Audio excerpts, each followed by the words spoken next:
I've heard vitamin C is not good if I'm also giving chemo at the same time. I heard that they'll cancel each other out or something. That's a common misconception about vitamin C. So one of the things that I did early on, because we got these questions every single day, is started to collect and collate information about vitamin C research from publications, peer-reviewed research about vitamin C and different chemotherapy agents. And vitamin C is not studied in every type of chemotherapy because there's a lot, but it's studied in most of the major categories of chemotherapy. And the surprise to our oncology colleagues was always, the data is actually positive. It's not negative.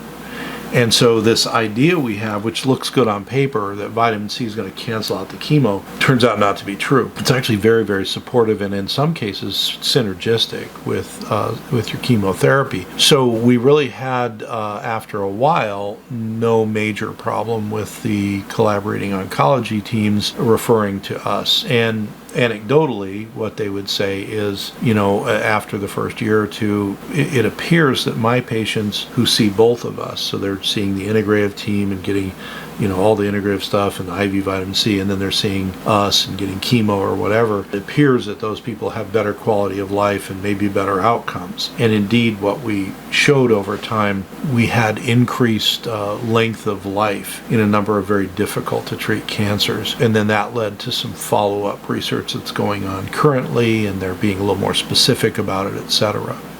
So the idea that vitamin C and chemo don't go well together is just sort of an old notion that's not borne out in the science.